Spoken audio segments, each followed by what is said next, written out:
So it was fortunate to have Uma ma'am and all supporting. So best university staff supporting with the content. Otherwise, it may not have been very concise. So that also have come out really well. Yeah. Thanks to you and Dr. Rupa. This is temporary because How's the food? it's like it's leased for 15 to 1 month. But we can, in Google, we can apply for a free online virtual exhibition. So you have to apply and then you will get it over time. I think maybe even AVP and you can apply as institutions, you can apply. So then you can, yeah. Hi, Abhinav. Namaste. Namaste. Yeah, can you unmute Abhinav? Unmute yourself. Oh, yeah. I didn't realize I was muted. So, yeah, good evening, everyone. And I'm going through the links you sent. So, okay.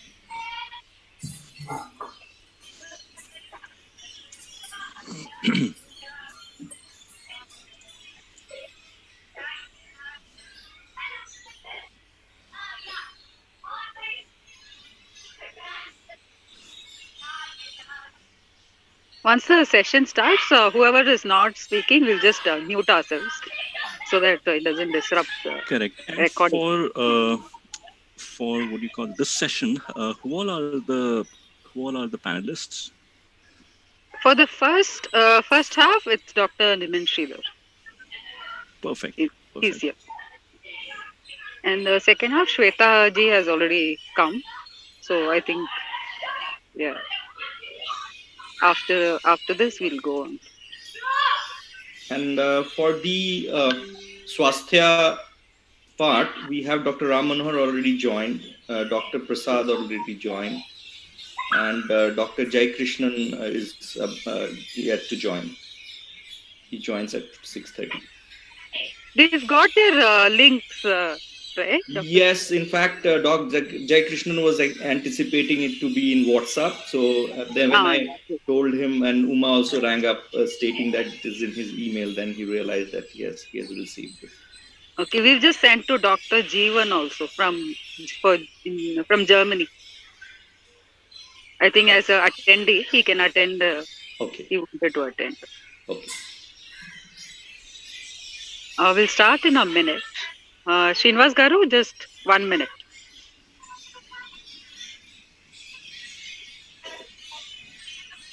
Okay, Aparna Garu.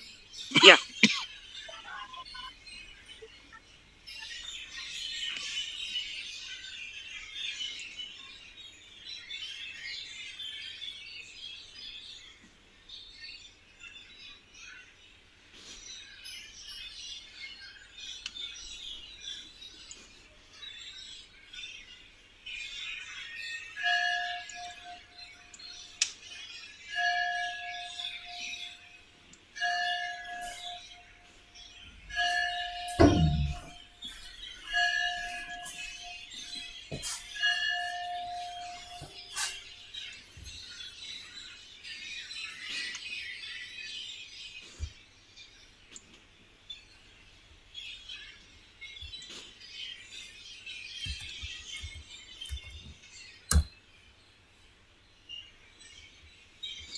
Abhinav ji, you can start. Okay. Okay, are we live now? Yes. Okay, perfect. So, good morning, good evening, everyone, and welcome to our session on Ayushman 2020. And I am your host today, Abhinav Agarwal, and I am the curator of Indic Book Club. And let me tell you a couple of things about Indic Book Club before I introduce our speaker for today, Dr. Nimin Sridhar. So, Indic Book Club is an initiative incubated by Indic Academy, and it seeks to foster, nurture, and create writers and researchers and intellectuals in the sphere, and it does so by providing opportunities, grants, and publishing opportunities and training avenues to people who are interested in writing about Indic themes. And this is done through, and we have been in existence since 2015. So we have been around for more than 5 years now. And our over the course of the last 5 years, we have incubated and promoted over 100 authors. We have published through different publishing houses about a dozen books, the most recent of which has been published by Bloomsbury, India, and it's called Unsung Valor. Tales of relatively unknown tales of valor from the Mahabharata, and it's been curated by another Indic author, Ms. Sai Surupa, who's in her own right a very known and best-selling author. And during this time, we have as I said, promoted more than 100 authors. We have, through giveaways, contests, author promotions, and reviews, we have given away close to 10,000 books in the last 5 years, which I think is unparalleled in any such a similar book club initiative across the world. So you can follow us you can be a part of Indic Book Club either by going and registering on our website indicbookclub.com or following us on Twitter at the handle Indic Book Club, all one word. Or better still, I would I would encourage all of you to register and join the discussion, the very active community of several thousand people already on our Facebook group. So it is facebook.com/groups/Indic Book Club. And you can join the discussion there. And we have several initiatives and contests and initiatives that keep coming from time to time. And you can join a vibrant community of people who are as passionate about reading and Indic knowledge as all of you are. So with that very brief introduction, I will introduce Dr. Niman Sridhar. And first of all, thank you so much, Dr. Niman, for joining us and being a part of Ayushman 2020. So Dr. Niman Sridhar is the son of the late Dr. Sridharan PD, a renowned allopathic physician from Vaipan, Kerala. Dr. Niman has always had an affinity towards the great wisdom of ancient Indian sciences from a very young age. So when initiated into Ayurveda by the late Professor C.R. Agnivesh, it felt like a homecoming for him. So Dr. Niman belongs to the first batch of the Nangalil Ayurveda Medical College, where he was also the college union chairman for the year 2003-04. Being an avid reader and writer, he has a lot in common with all of us. But Dr. Niman also realized that there were not enough players to propagate genuine Ayurveda using the print and digital media, despite having a huge public demand on the one hand, expert physicians and prestigious institutions on the other.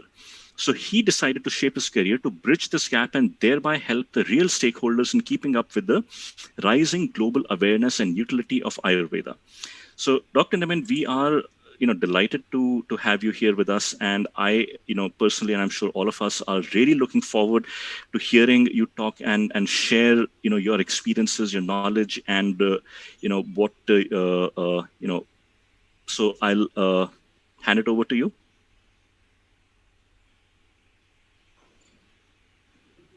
Thank you, Abhinavji. So, without further ado, let's start, right?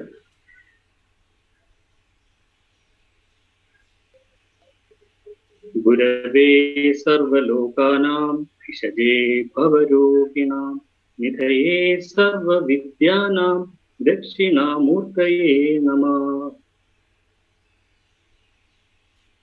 Pranams to all.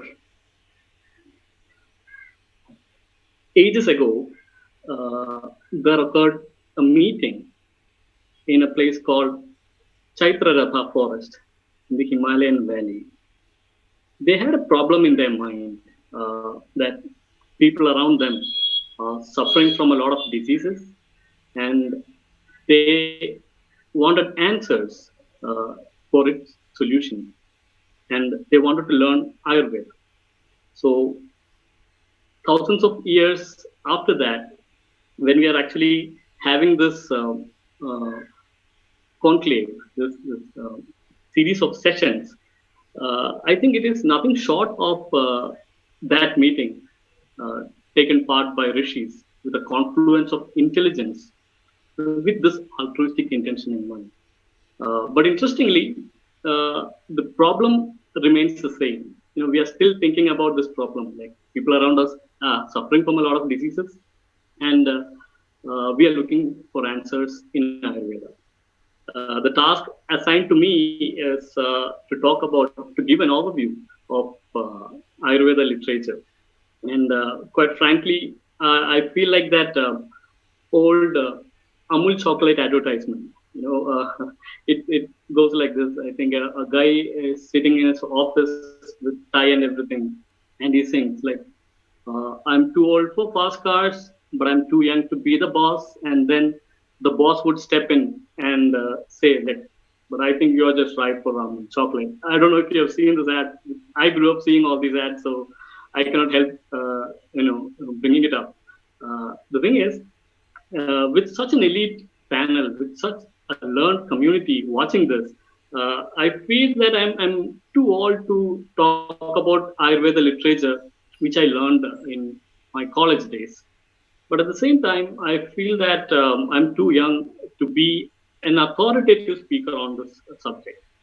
So I thought, yeah, anyway, I'll try my level best and try and bring some light into what I feel a very, very relevant area of Ayurveda literature, and then talk about, these relevant areas are not much discussed nowadays. So I thought I'd focus on that side. And if time permits, I would add on more and more items to this time frame, right? So to begin with, I should say that words are failing me to thank Indic Academy and the people behind this. I'm not naming anybody, but all of them, the work is astounding, and I'm very much thrilled to be a part of this.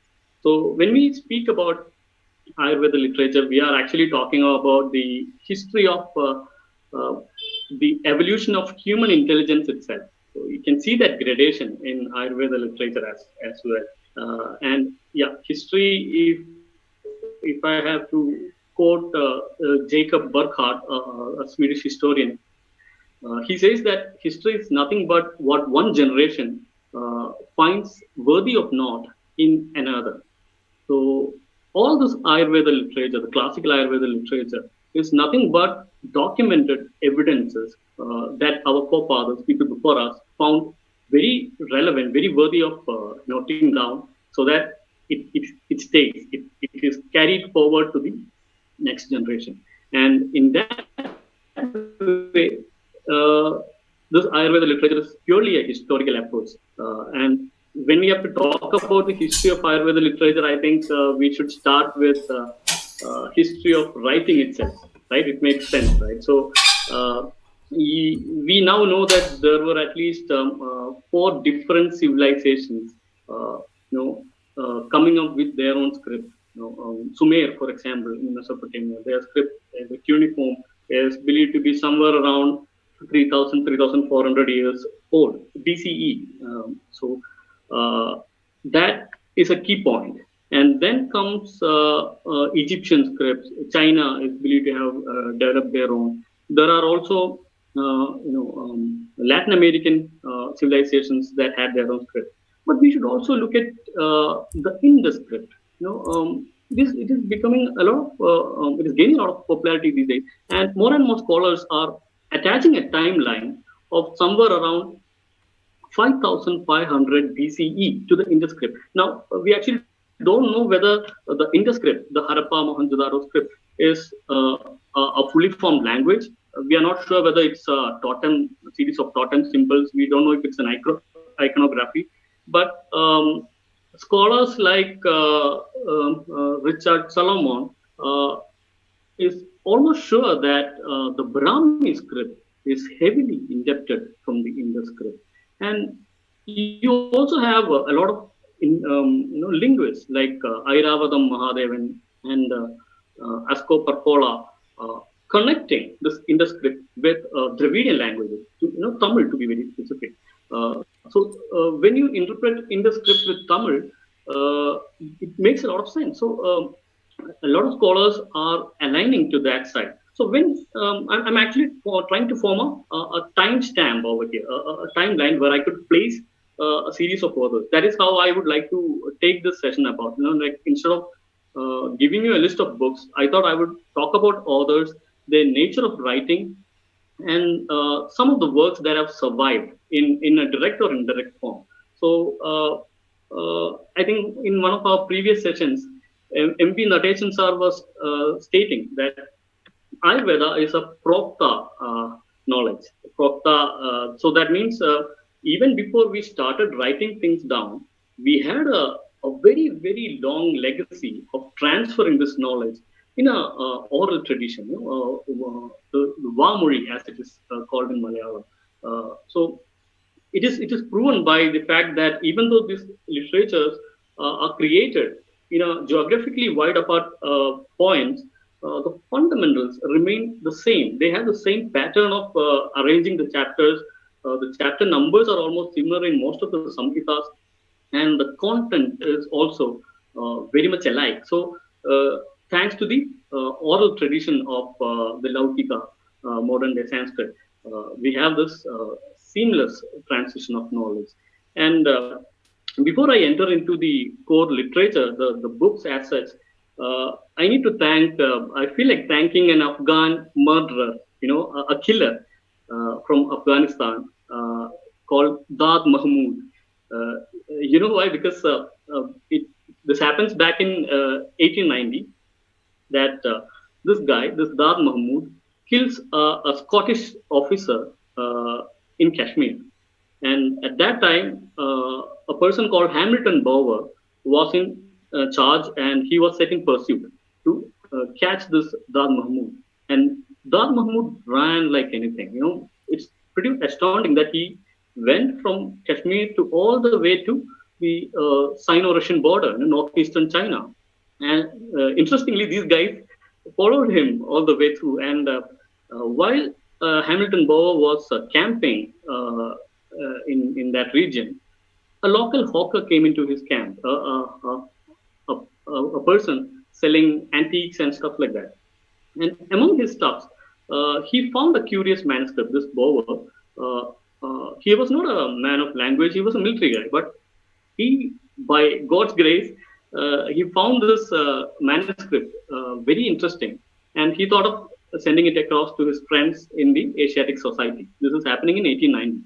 And the guys at Asiatic Society were not able to decipher it. So they released a publication saying that, yeah, this is an indecipherable document. And at that time, Honley, a very famous linguist at that time, he found it interesting. He took this up, and with the help of a German linguist, they identified that this is written in Gupta Brahmi. Now, Gupta Brahmi was very much in vogue in the 5th century CE. And by 1907, they were able to decipher this manuscript. And it is now known as Bower manuscript. And its content is mostly Navanitaka. Interestingly, it was written by 4 different scribes. It has context from Charaka Samhita, Sukta Samhita, its own original contributions. And there are, of course, other sciences that are being addressed in that. But this 56 pages of Purcha Patra manuscript, it created a huge ripple, because Hornell said that this was the oldest written Indian text available yet. And thanks to that phrase, a huge rat race started, and all the linguists around the world, they started going into all the museums, all the palaces, traditional homes, everywhere, even markets, wherever they could find Indian manuscripts and try and decipher and be known. And this resurfaced a lot of books that were long forgotten, not in use, and some were even very much dilapidated. But however, we would have eventually gotten all these books, but this incident pushed us, it fast forward the entire process, and because of this, we have all the books that we have right now. So this was the incident that we have to thank, so that we can talk about this Ayurveda literature. Another thing that we should keep in perspective is that writing a book or a tantra or a samhita, whatever, at those days, unlike now, was a result of establishment, because only if you are established that you can write a book. Atreya, after teaching Agnivesha and all, only when Atreya is convinced that these guys are good enough, said, okay, now write a book and let me see, and I would evaluate. So you can also see the context of Jivaka, because when Jivaka postulated his findings, it was not originally accepted by the scientific community. They said, like, you're not old enough or you're not wise enough. So he had to become Siddha Jivaka, apparently by dipping in a river.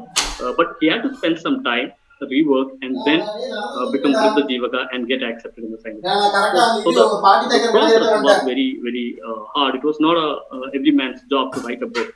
And also, you can see a lot of context where these authors vouch on truth, that they by no chance have written anything that is not observed, validated, or seen in practice. So only if they are fully convinced about something, they would write it down. Because writing itself was a very new and it was such an innovation, and it was treated with utmost respect. It happens even now also when a new software, a language comes out, the people who actually know it are like $1 million people in the world. So it happens like that, and they have a responsibility to it. So keep these things in mind, because we'll be talking about a comparative literature in the end. So yeah, without further ado, let's jump into the literature. So we know that the scripts and the way of writing is the beginning of our timeline. It is somewhere around 1800 BC. So when I say that, yeah, we have a very old book in Ayurveda, it can be comfortably placed at least at 1800 BCE. So around 2000 years before Christ. So that is our starting point. So when we start on time, we should talk about Brahma first, the redactor of Ayurveda. Now, let's not go into the mythology side. I would like to focus on a book called Brahma Samhita. Yes, Brahma, the person who has compiled the knowledge of Ayurveda, has written a book called Brahma Samhita. And it is said that it had over 1 lakh verses arranged in 1000 chapters. It might be an exaggeration, but we actually don't know, because we don't have any direct references of the Brahma Samhita. Neither, I don't know if there is any quotations that are available from Brahma Samhita. But we do have a lot of formulations that are believed to be invented by Brahma. Our very beloved Chandraprabha Gudiya, Mrityunjaya, Agatha, and all are attributed to Brahma Samhita. And unlike in Ayurvedic literature, we have a lot of literature talking about the transfer of Ayurvedic knowledge. So in Ayurveda books, it is said that Brahma taught Daksha Prajapati, but in books like Brahma Vaivarta Purana and all, it is actually Bhaskara who is learning from Brahma. And we will talk about Bhaskara in a bit. The thing is, you can see this transfer of medical knowledge in a lot of civilizations, not just in Indian books, but also in Egyptian literature and Greek literature. You can see, for example, for Egyptians, there is a person called Thoth who can be equated with Brahma for the transfer of medical knowledge. Now Daksha becomes Osiris, and the list goes on like that. The reason why I said this is because to bring a perspective that this could be a global event, that all civilizations witnessed, or this was the way in which knowledge was transferred. And so, just to bring a perspective, now coming back to the next person in the timeline, these are all in the same time frame that I'm talking about. We have Shiva himself, yes, our beloved Vaidyanatha. He is the Upasana Murti for a lot of Vaidyas, and he has plenty of books in his name, plenty of books. And it is said that there is an Ayur Grantha, which was said to be the original written knowledge of medical sciences. And I think it was said that it was written in the Treta Yuga by Shiva himself. And if you look at Rasa Shastra books, there are innumerable books, either directly said to be written by Shiva or attributed to Shiva. Like the Rudra Yamala Tantra, it is said that it is written by Shiva himself. And if you look at Chakradatta and all, by Chakrapani Datta, you can have numerous quotations from a book called Shaiva Siddhanta. Shaiva Siddhanta, according to Chakrapani Datta, is a original real work of Lord Shiva.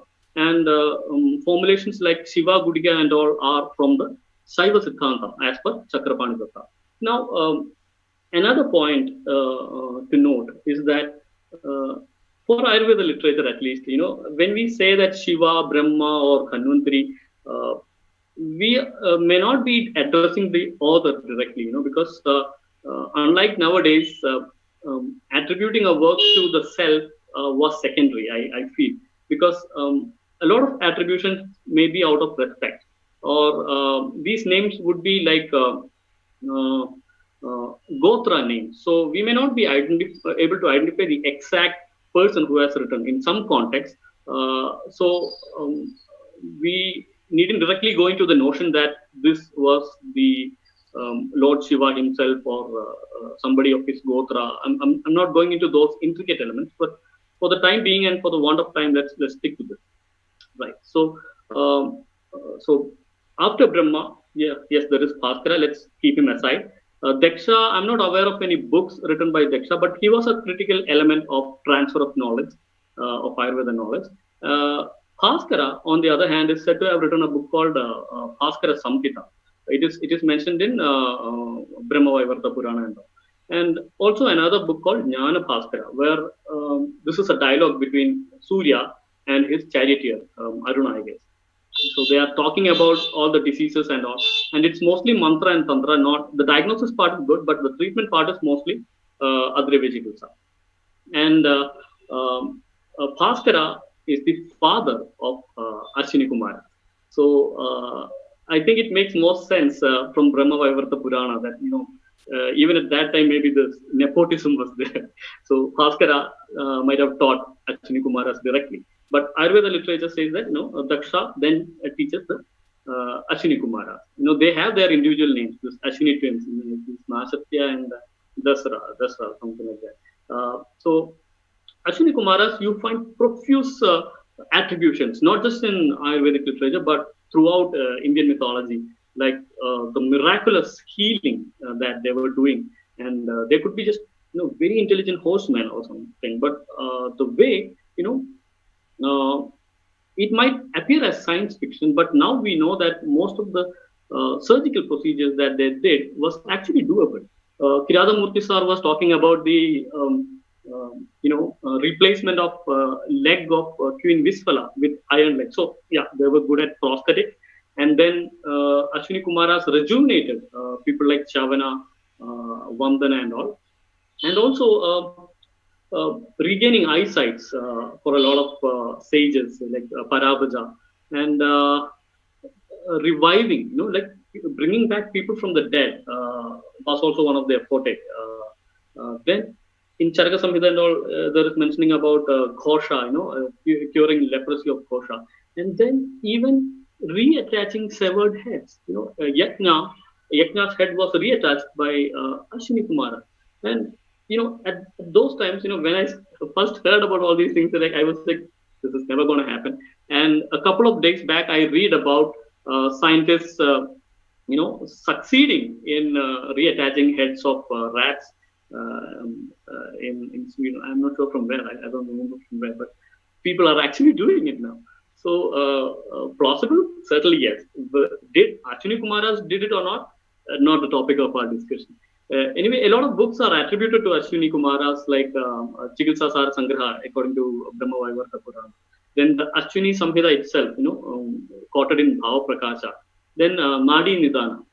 It's a recent work to be compared. I'm not sure whether it's originally by Ashwini Kumara, but this is attributed to Ashwini Kumara. Now, coming to the next person, Ashwini Kumara then taught Indra. Indra is the junction point. It is Indra, like the Prometheus, who gave us Ayurveda. But Indra didn't give it by himself. Indra taught humans. Until this point, we can call the people before Indra or up to Indra as people from heaven, celestial being, or Devaloka, things like that. but it is from the point of Indra that we get, as humans, we get Ayurveda. So, who did Indra teach is still contested, because in Charaka Samhita, they say that they formed a committee of rishis in the Himalayan meeting. And Bharadwaja was assigned their leader or the representative, and Bharadwaja went to Indra and learned Ayurveda and came back and taught everybody. But Vakpada is more encompassing. They said that he says that all the rishis together, Bharadwaja along with Atreya, Kashyapa, Nimi, and even Dhanvantari, they all went together and learned, which I find more interesting. And then there is Sushruta Samhita, who says that it is my guru. Dhanvantari went first to Indra and learned. So let that be. And so let's now that we are still in the Devaloka, I would like to also talk about a few guys there. One is Yama himself, the Lord of Death. He is said to have written a book called Jnana Arnava. All these books are medical books. I'm not talking about other literature. Yeah, a lot of books are attributed to these authors, but I'm mostly talking about medical literature. So, a book called Jnana Arnava, which is mentioned in Brahma Vaivarta Purana. I'm not sure if we have any manuscript of that. But Narada is also said to have written a book called Dhatu Lakshana. Now, this is really fascinating for me, because in all Puranas and all, you can see that Narada is a person who knew people, what would they think or what would trigger them. So he seems like a guy who knows Prakriti Pariksha, Nadi Pariksha and all. And this book is all about doshas, sadhus, Prakriti and Nadi Pariksha. And you can also see formulations like Lakshmi Vilasa Rasa and all attributed to Narada. So his legacy is still alive. And this came as a surprise to me when I learned it a few years back. Like Narada writing a book was new to me. Now, talking about Bharadwaja, Bharadwaja is said to have written a book called Bharadwajiyam. You get a manuscript of one chapter of it on Prameha, but that's it. You don't have more info on that. Then there is also another book called Bheshaja Kalpa, and there is a commentary still available, which is written by Venkatesa. A commentary on Bheshaja Kalpa is available. And Bharadwaja is a contemporary of Vishwamitra. Yes, our very own firebrand sage. In Ramayana and all, Balakanta is entirely Vishwamitra alone. And interestingly, there are plenty of Ayurveda books who sees Vishwamitra as a medicine man, like Nibandha Sangraha and even Tattva Chandrika and Bhava Prakash and all. They identify Vishwamitra as a medicine man. And at this point, I think we should start getting comfortable with the fact that these rishis that we are talking about, they were not experts in one single forte. They were like polymaths. They knew about a lot of things from a lot of different branches. And most of the thanks goes to the structure of Indian philosophy and sciences. They are not compartmentalized. They are not siloed. The foundations are the same for all this literature. And so you can build upon any parallel branch. And the communications between these branches are very seamless. So it's easy to become a polymath with Indian philosophy. So Vishwamitra is the father of Sushruta. So Sushruta, it's actually mentioned from Mahabharata onwards. Like Sushruta is one of the sons of Vishwamitra, and it is widely mentioned in Sushruta Samhita. So Vishwamitra becomes another colleague of Bharadwaja, and the rival of Vishwamitra, Vasishta, is also said to have written a book called Vasishta Samhita. I think it's mentioned in Yoga Tarangini. Quotations from Vasishta Samhita is available. One more person called Markandeya. Markandeya, you all know the legend of Markandeya, right? His lifespan was set at 12 years. So after 12 years, Markandeya would die. So this made him very worried. So he started doing a lot of penances. And it is said that he lived so long enough that he was able to decipher almost all the sciences. And yeah, the legend goes like that. In Ayurveda literature, you can find that, in Charaka Samhita, he said that Markandeya is a direct disciple of Bharadwaja. And he took something called Amrita oil, Amrita Taila, to prolong his life. Amrita Taila was also taken by Chavana Maharshi. And this Amrita Taila direct reference is found in Navnidhara, the Bower manuscript. And yeah, now let's come to Bharadwaja. We talked about Vishwamitra, Vasishtha. Now comes Atreya. Punarvasu Atreya. I'm not going into the exact identification. I'm just calling Punarvasu Atreya, the son of Atri and Chandrabhagi. And you can assume the time period of Atreya at somewhere around 1000 BCE. From Agni-Vesha's time period. And it is mentioned of an Atreya Samhita, which we don't find direct quotations in Charaka Samhita and all, but this Atreya Samhita is believed to have somewhere around 45,000 slokas in 5 chapters. And Shotla in Gadanigraha has a lot of quotations from directly from Atreya Samhita. And very popular formulations like Mahamayura Krita and all are from Atreya's contribution. There is another sage called Nimi. Nimi is called Videhadipati. Some scholars identify him as Janaka himself because Videha is Mithila. And he is an epitome of Chalakya Tantra, and it can even be said Nimi Tantra. And blinking, the time duration for a blink is called Nimesha as a tribute to Nimi. And you can see that 3 Nimesha is somewhere around 1 Kashta, 4.6 seconds and all. So all these they have quantified.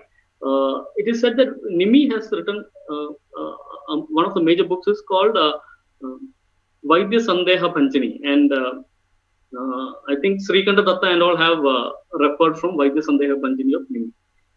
Kashyapa is also is considered as the guru of Vriddha Jivaka, and we would, if we have time, we can talk more and more about Kashyapa and all. Kashyapa is predominant on pediatric, like Vriddha Jivaka Tantra. His disciple has written this Kashyapa Samhita, and very good book on pediatric conditions. But the thing is, the book is not complete. At least the version that we have, a lot of pages are missing, and this is a common case with a lot of manuscripts because they were not preserved properly. Time kills all this literature. Now. We cannot conclude this part without addressing Ravana. Yes, Ravana, Lankadipati. And interestingly, one of his major works is in pediatry. Can you even believe it? Like the Ravana in our minds and the Ravana in Ayurveda literature is poles apart. And Kumara Tantra is the book. It's also called Bala Tantra and all. It's a book on pediatry directly. And he also is said to have written a book called Nadi Pariksha, and also a very famous work called Arka Prakasha. Now, the thing is, most of the books are timed by evaluating the literature and the mentioning of certain events or certain places, certain people, certain medicines. This helps us to date a work. So when you evaluate Arka Prakasha, you see that there is mentioning of opium, there is mentioning of syphilis, piranga, and there is even the word